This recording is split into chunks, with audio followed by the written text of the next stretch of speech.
Welcome to the 17th episode of Tukka tricks for 2026। अगर आपको JEE main 2026 में 60 to 80 marks extra boost करना है तो मेरा तुक्का ट्रिक्स कोर्स भी एनरोल कर सकते हो। Link is given in the description. यहां पर आप देखो फर्स्ट क्वेश्चन हमारे पास में जो है ना, इसमें हम कैसे तुक्का मार सकते हैं। तो हम अगर सबसे पहले यहां पर साइन को देखें तो यहां पे नेगेटिव साइन है, पॉजिटिव साइन है। यहां आप देखो दोनों नेगेटिव साइन है, यहां दोनों नेगेटिव साइन है और यहां पे भी दोनों नेगेटिव साइन है। मतलब ज्यादा ऑप्शंस में हमको जो है नेगेटिव नेगेटिव का कॉम्बिनेशन दिख रहा है, सिर्फ एक ही ऑप्शन में नेगेटिव पॉजिटिव का कॉम्बिनेशन दिख रहा है। इसका मतलब इसके आंसर होने की पॉसिबिलिटी बहुत ही ज्यादा कम है, उसको आप एलिमिनेट कर सकते हो, राइट।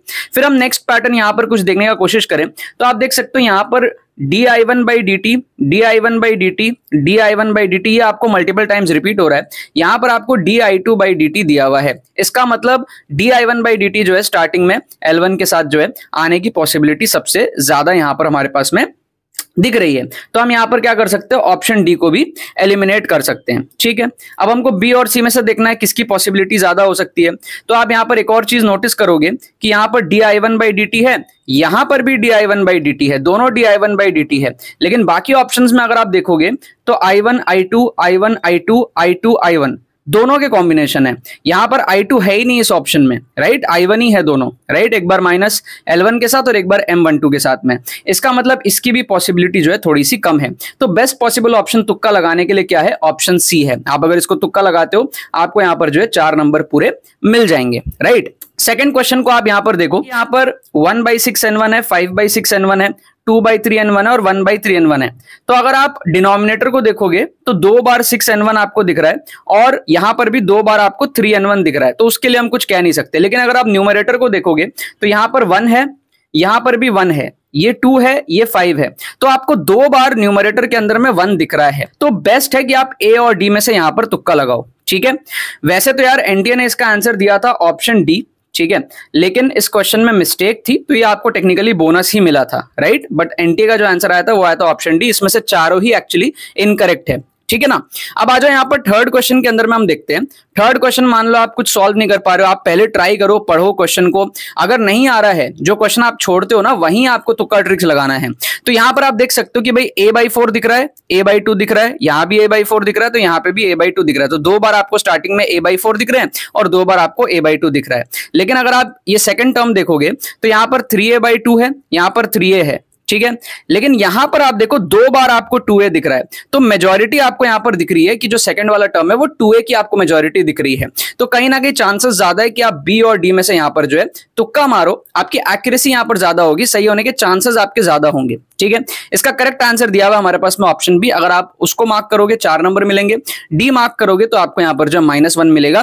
बट ए और सी के चांसेस बहुत ही कम है तो आपको उसको नहीं तुक्का मारना है। फोर्थ क्वेश्चन के अंदर में क्या दिया हुआ है, आपको असर्शन रीजन का क्वेश्चन है, ठीक है। तो यहां पर आप देखोगे कि emission of electrons in photoelectric effect कह रहा है can be suppressed by applying a sufficiently negative electron potential to the photoemissive substance, ठीक है, पढ़ लिया हमने। अब रीजन को अगर हम पढ़ते हैं तो क्या दिया हुआ है, क्या negative electric potential which stops the emission of electrons from the surface of a photo emissive substance. तो आप देखो ये जो यहां से यहां तक बात कह रहा है ना, वो कहीं ना कहीं सेम ही बात कह रहा है। आगे हमको कह रहा है कि जो ये जो है वो लीनियरली वेरी करता है फ्रीक्वेंसी ऑफ इंसिडेंट रेडिएशन के साथ में, ठीक है। अब हमको अगर यहां पर सोचना है कि नॉलेज नहीं है तो हम कैसे तुक्का मार सकते हैं। आप ऑप्शंस को देखो, आप एक चीज समझो कि यहां पर ए अगर फॉल्स हो जाए, सपोज ए स्टेटमेंट ही फॉल्स है, राइट, तो फिर रीजन फॉर श्योर फॉल्स होगा ना, समझ सकते हो ना आप। क्योंकि यहां पर जो बात कह रहा था यहां पर भी वेरीज लीनियरली के पहले तक तो वही बात कह रहा है, सेम ही बात कह रहा है। इसका मतलब अगर ए फॉल्स हुआ तो फॉर श्योर हमारा आर भी क्या होगा, फॉल्स होगा। लेकिन ऐसा कोई भी ऑप्शन नहीं है जहां पर दोनों फॉल्स हो, ठीक है। ए फॉल्स बी ट्रू कह रहा है, जो कि पॉसिबल ही नहीं है यहां पर। तो आप यहां पर क्या कर सकते हो, ऑप्शन ए को सबसे पहले आप एलिमिनेट कर सकते हो, ठीक है। दोनों फॉल्स हो ही नहीं सकते। तो इसका मतलब क्या है, ए तो 100% ट्रू है। हमने यहां से क्या थ्योरी सीख ली थोड़ी सी कि भाई ए तो 100% यहां पर ट्रू है, राइट। अब ए अगर ट्रू है तो क्या पॉसिबिलिटीज बन सकती है कि ये जो वेरीज लीनियरली वाला चीज है, या तो ये फॉल्स हो तो फिर आर फॉल्स आएगा, मतलब ऑप्शन बी करेक्ट होगा, या फिर आपको ये समझ आ रहा है कि या तो दोनों सही होंगे। रीजन तो नहीं लग रहा है, क्योंकि रीजन आप पढ़ोगे तो आपको रीजन समझ आएगा ना कि हाँ यार एक्सप्लेन करेगा कि भाई ये क्यों हो रहा है, ठीक है, ये तो एक फैक्ट आपको एक तरीके से बोल दिया कि भाई ये जो है, जो ये करता है असर्शन को जो करता है वो very linearly with frequency of incident radiation. एक रीजन की आपको यहां पर ना फील नहीं आ रही है, ठीक है, तो आपको ये समझ आ रहा है कि या तो दोनों करेक्ट होंगे, R is not the correct explanation होगा मतलब ऑप्शन डी, या फिर ए तो ट्रू है ही गारंटी से, आर फॉल्स हो जाएगा अगर हमारा ये लीनियरली वाला चीज स्टेटमेंट अगर रॉन्ग है तो। ए और सी को एलिमिनेट करने के बाद में आप यहां पर क्या कर सकते हो, बी और डी में से आप तुक्का लगा सकते हो। आपकी एक्यूरेसी यहां पर 50% के आसपास है, सही होगा तो 4 नंबर, गलत हुआ तो आपका -1 होगा, ठीक है। अब थोड़ा सा आप अगर इंट्यूशन से सोचोगे तो कभी भी आपको असर्शन रीजन में दो स्टेटमेंट अगर इतने सिमिलर टाइप के दिखते हैं ना, तो कहीं ना वो दोनों ट्रू होता है, ठीक है। वो बात वहीं पर आती है करेक्ट एक्सप्लेनेशन है या नहीं है, तो वो अगर आप महसूस कर सकते हो तो आप डी के साथ जाओगे ऑब्वियसली, क्योंकि आपको एनीवेज अगर नॉलेज होगा तो आप आइडेंटिफाई कर ही लोगे कि बी होगा या नहीं होगा। तो अगर आपको एकदम नॉलेज नहीं है तो मैं अज्यूम कर रहा हूं कि सारे बच्चे फिर डी ही मार्क करेंगे, ठीक है। अगर आपको नॉलेज हो, आप ये चेक कर सकते हो, तब बात अलग है, राइट। तो इसका आंसर डी दिया हुआ है, अगर आप डी मार्क करते हो तो 4 नंबर आपको यहां पर जो है पूरे मिल जाएंगे। 5th क्वेश्चन को अगर आप देखो, यहां पर अगर आपको तुक्का मारना है, कोई आइडिया नहीं है, तो हम कैसे यहां पर तुक्का मार सकते हैं। हम एक चीज यहां पर देखेंगे ना कि यार कभी भी इस टाइप के ऑप्शंस होते हैं ना जहां पर आपको दो अलग अलग चीजें बतानी होती है, ठीक है। जैसे आपको यहाँ पर ए बी दिया हुआ है और 0 दिया हुआ है, यहाँ पर आपको 0 दिया हुआ है, 0 दिया हुआ है, ठीक है, आपको 0 NABW दिया हुआ है। इस तरीके से अगर आपको दो चीजें बनानी है, ठीक है, दो चीजें आपको अगर बतानी है तो हमेशा ना क्रॉस कॉम्बिनेशंस को फेवर किया करो। कई बार आपको ऐसे ऑप्शंस मिलते हैं जैसे कि मान लो 0,0, 0,1 है ना, 1,0, 1,1, ऐसे ऑप्शंस जब रहते हैं ना, तो आपको ये 1,1 और 0,0 इसको प्रेफर नहीं करना है। 0,1, 1,0 ऐसे ऑप्शंस को प्रेफर करना है। और हमारे पास में यहाँ पर 0 इतने बार दे दिया ना, 1 2 3 4 बार अपने को यहाँ पर जो है 0 दिया है, तो कहीं ना कहीं ये भी हमको इंट्यूशन आ रहा है कि 0 इसमें आएगा आंसर में कहीं ना कहीं, ठीक है, 0 आने की पॉसिबिलिटी यहाँ पर है। तो हमको अगर क्या है, सबसे पहले हमको क्रॉस कॉम्बिनेशन चाहिए, तो एक 0 हो दूसरा कुछ और हो। बेस्ट यहां पर ये होगा कि भाई सी को हम एलिमिनेट करेंगे, इसमें दोनों 0 दिए हुए हैं, इसके चांसेस कम है, इस टाइप के क्वेश्चन में ऐसे कम होते हैं चांसेस, राइट। और ऑप्शन डी में आप देखो दोनों में ही 0 नहीं है, ए बी दिया हुआ है और NABW दिया हुआ है, तो इसके भी चांसेस कम है। ऑप्शन ए और ऑप्शन बी, इसके चांसेस थोड़े से ज्यादा हैं कि भाई एक ए बी हो, एक 0 हो, यहां पर एक 0 हो, एक NABW हो। इन दोनों में से आपको क्या है, तुक्का मारना है ए और बी में से, ठीक है। करेक्ट आंसर इसका दिया हुआ है ऑप्शन बी, ठीक है। लास्ट क्वेश्चन आप यहां पर देखो, क्वेश्चन नंबर 6, आपको मजा आएगा ऑप्शन एलिमिनेट करने में।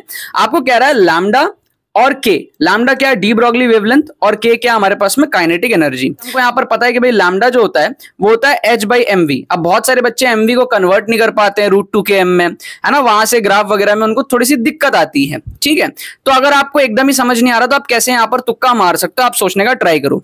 सबसे पहले तो आप ये देखो कि भाई यहाँ पर 3 ऑप्शन आपको क्या है, कर्व दिए हुए, ये कर्व है, ये कर्व है, ये कर्व है। कभी भी आपको 3 ऑप्शन कर्व दिया हो और एक ऑप्शन आपका लीनियर हो, तो लीनियर के चांसेस बहुत कम होते हैं। आप लीनियर को सबसे पहले एलिमिनेट किया करो, ठीक है, सबसे पहले आप लीनियर को एलिमिनेट किया करो।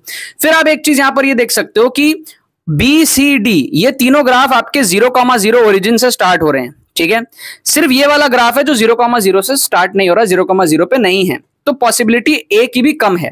इसको आप ऐसे भी सोच सकते हो, और थोड़ा सा अगर आप नॉलेज यूज करना चाहो, फिजिक्स का बेसिक अगर आपको फील है, तो आप एक चीज सोचो कि अगर काइनेटिक एनर्जी हमारे पास में लेट्स से इनफाइनाइट हो जाए, काइनेटिक एनर्जी इनफाइनाइट हो जाए, तो उस केस में क्या होगा, हमारे पास में mv भी इनफाइनाइट हो जाएगा, कि काइनेटिक एनर्जी हाफ mv² ही तो होता है कहीं ना कहीं, ठीक है। अगर काइनेटिक एनर्जी इनफाइनाइट हुआ तो mv भी क्या होगा, इनफाइनाइट होगा। इन दैट केस हमारा लैम्डा क्या हो जाएगा, 0 हो जाएगा। दैट मींस अगर काइनेटिक एनर्जी इनफाइनाइट है तो लैम्डा क्या हो जाएगा, 0 हो जाएगा। ये हमको कॉमन सेंस से इतना तो समझ में आ जा रहा है, ठीक है।